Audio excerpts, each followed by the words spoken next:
This is part 8. It's on graphing polynomial functions. And we can easily sketch them if we know a little bit of information about them. The first thing is the x-intercepts of the polynomial. We know how to get these already because we can already factorize polynomials. So in this case, if you have a polynomial, x minus 1, x plus 2, x plus 5, and you want to find the x-intercepts, you let your polynomial equal to 0, which is exactly how you solve this equation, and the x-intercepts are actually your solutions to this equation. So that's very simple. So if it's already in factored form, like this one, you can easily find the x-intercepts of the graph.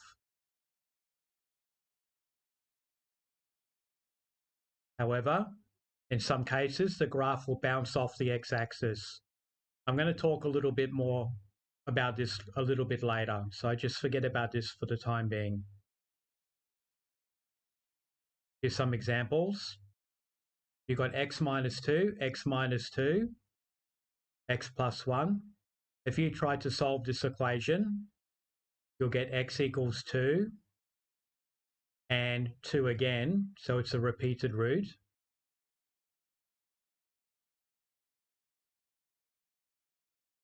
And x equals minus 1.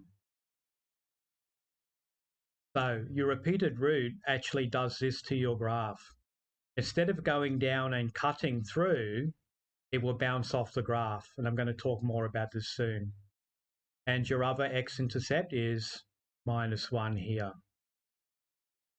In this case, we have a triple root, which could be written as x minus 2 cubed, right? It's the same thing. So in this case, if you solved x minus 2 cubed equals 0, x would equal 2. 2 minus 2 is 0, 0 cubed is 0. So with a triple root, it will pass through the graph like that. But with a repeated root, a double root, because this was a double root here,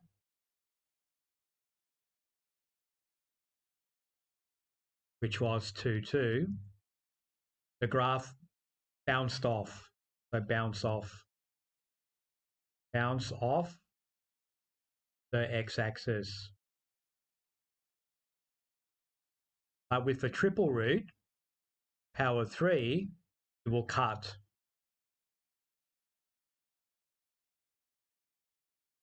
the x-axis. I'm going to talk more about these roots later on, these double roots and triple roots soon. Here's some useful facts. You can read through this yourself when you're going through the work. Okay, the second thing that's important is the end behavior of the graph. Okay, so for example, you could have a graph that starts at the top, comes down, and then goes up again, like that. Okay, another graph could be the opposite. It could go down, up, again, down. Okay, so this would be called an up graph. This is a down graph. What else could happen then? It could start up, then go down, up, down, or it could go up on this side and down this side. We'll talk about those in a minute. So the first family of graphs is called the x-squared family. Okay, so let's look at these examples. We've got y equals x squared. If I graph that, I'll get an up graph. If I graph x4, I also get an up graph. So it starts up, goes down, comes up again. This is an x6 graph. So it's also an up graph. So what it actually is that the power is an even number, 2, 4, 6, and the leading term is positive. So plus x6, plus x4, plus x squared. This will always give you an up graph. There may be other things going on here, but we'll learn about that later. Notice that the x cubed doesn't affect the shape. It's still up, up. We always follow the leading term like that. That's your first family. So I call that an x squared family. So this family, I call an x squared family. And it's an up, up graph like that. That's your first family of graphs. The minus x squared family is the opposite. So minus x squared is actually a down, down graph like that. So we start down, we go up somewhere, and then we go down again. Minus x4, again, down, it comes up, and then it goes down again. So down, down graph. x8 minus x8, it goes down. Something happens here because you have other terms in the question, and then it will come up, but then it will have to go down again. Down, down. Okay? So this family is a minus x squared family. And we notice that the power is positive and it's an even number. So 2, 4, 6, 8, 10, whatever. But the coefficient, the leading term, is going to be negative here. So remember the minus x squared family and just draw it like that. Down, down. Okay. The third family, as you may imagine, is an x cubed family. So let's draw some x cubes. This is y equals x cubed.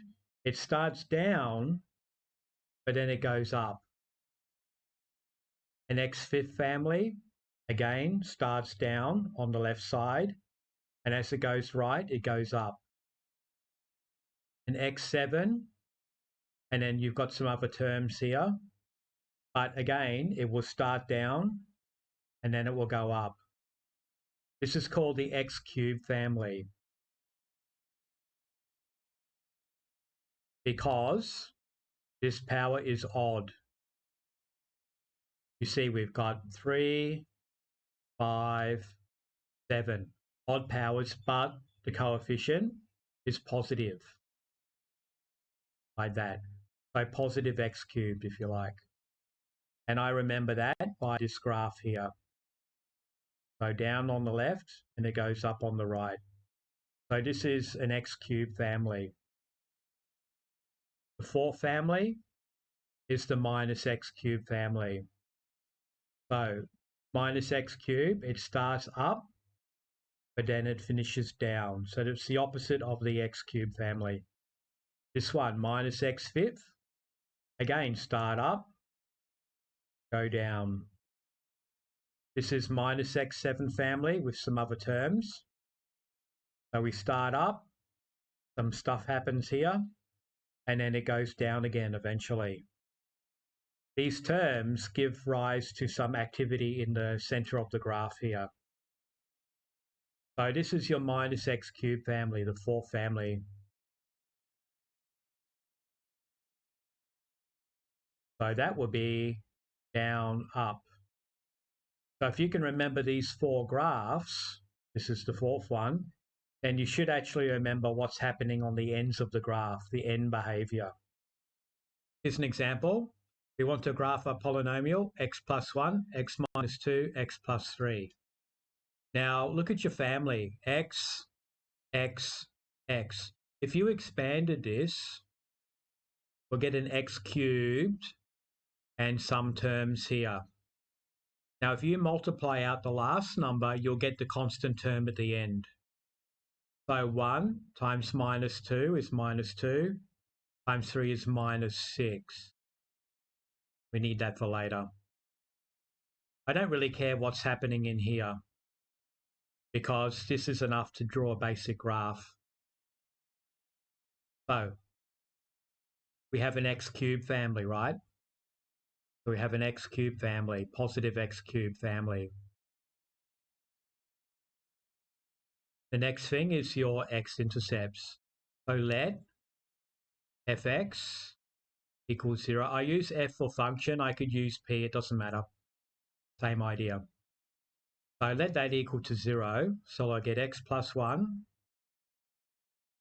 x minus 2, x plus 3 equals 0.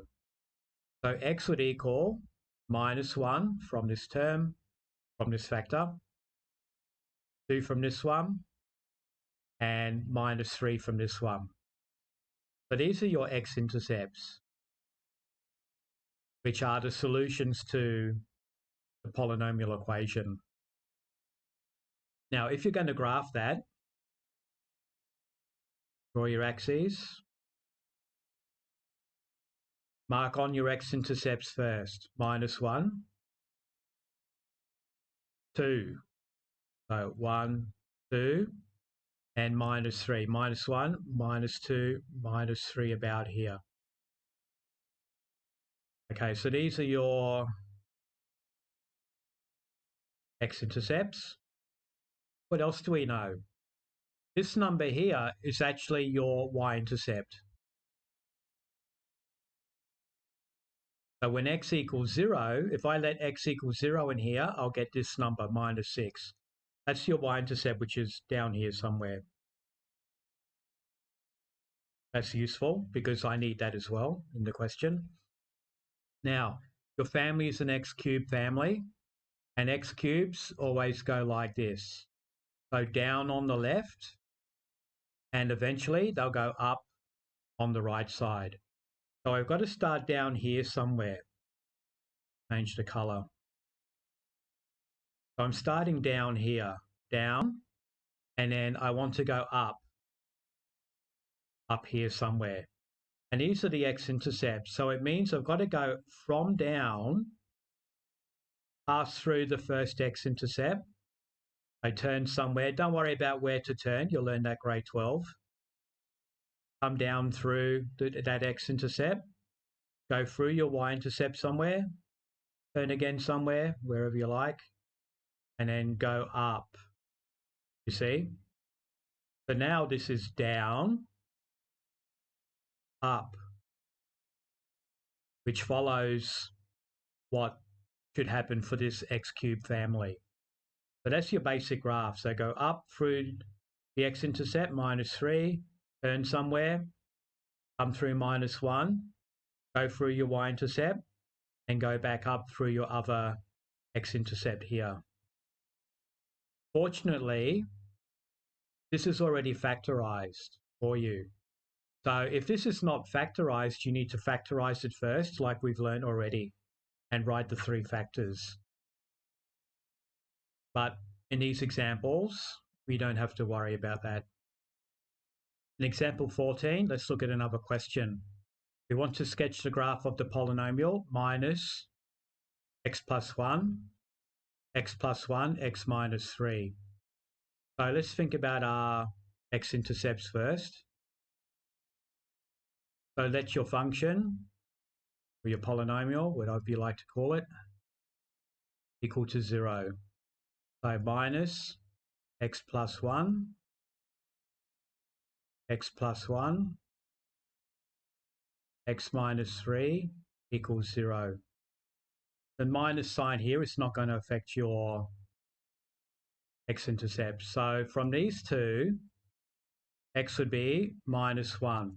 So this is a repeated root.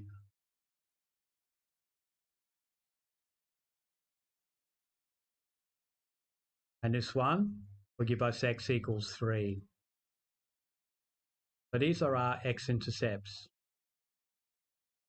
Okay. If your function is expanded, let's put this minus sign into the first one here.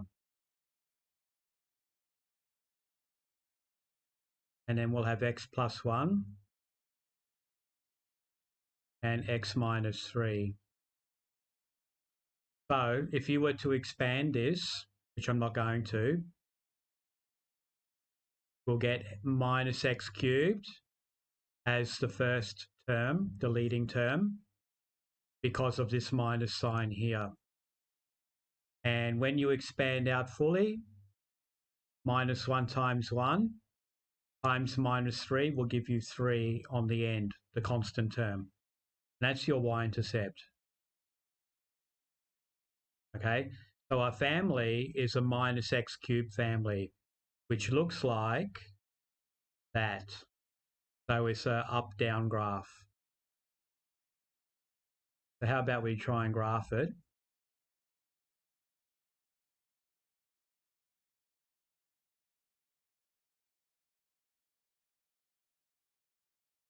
So let's make a graph. Okay, so we've got a repeated root at -1, and the other is at 3 here.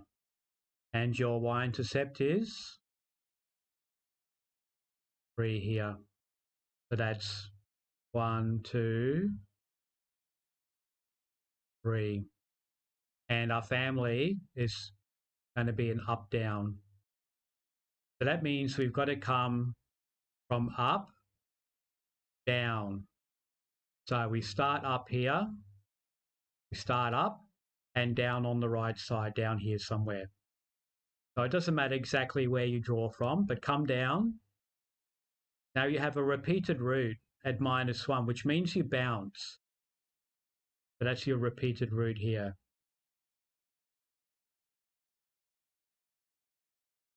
And it's an even number because it's x plus 1 squared.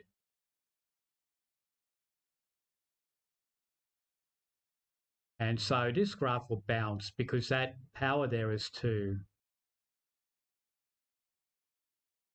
So you'll bounce off the graph. You'll go up through your y-intercept. Then you must come down. So turn wherever you like. Then come down through 3 there. And that's your graph. So we start up, follow the family. So starting up, go down. You have a repeated root here with an even power. So we bounce off that point. We pass through the y-intercept, turn somewhere, and then come back down through the other root here.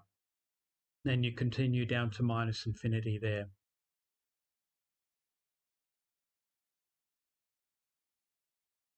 So how about an extra example? Okay, what about y equals x minus 1 cubed x plus 4? Right, I'm just making up stuff, so let's see how we go. So what about your x-intercepts? Your x-intercept? Now you've got a triple root here. I can write them all out if you want.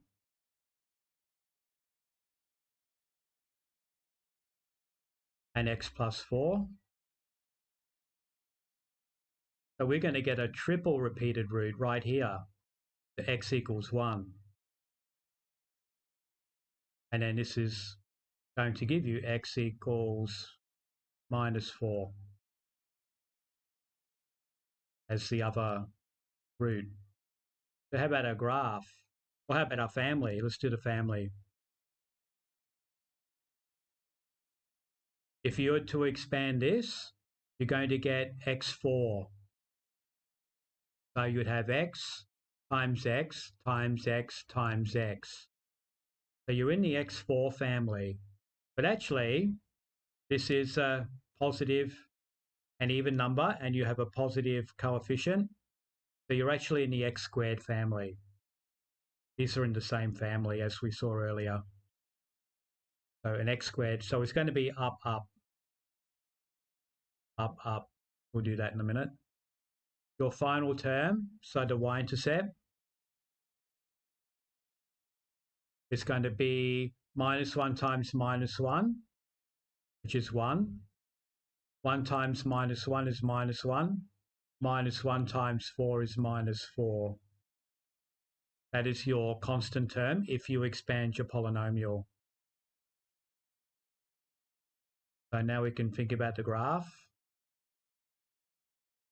Now we have one root at -4. We have a triple root at 1. Now, because this power is an odd number, the graph will cut.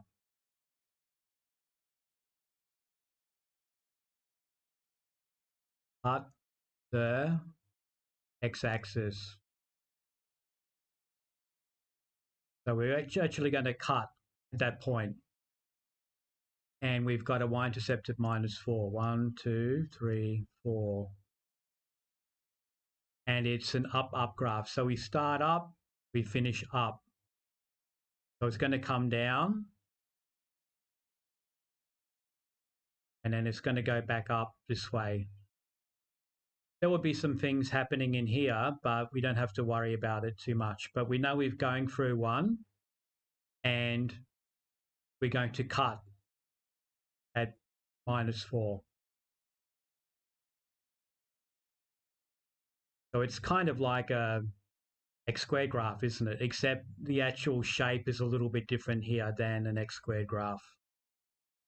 But don't worry about the details. Okay, so these are your questions to do. I want both the x-intercept and the y-intercept.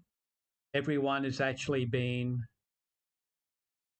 factorized, which is good, so you don't need to factorize.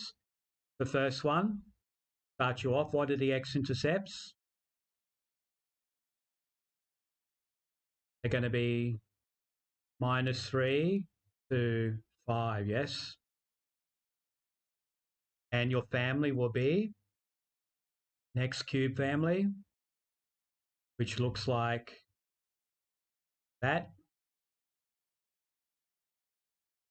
And your y-intercept, 3 times -2, -6 times -5 is 30.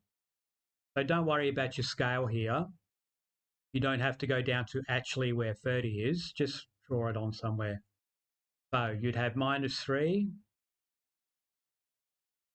you would have 2 here, and we have 5 here, 2, 3, 4, 5.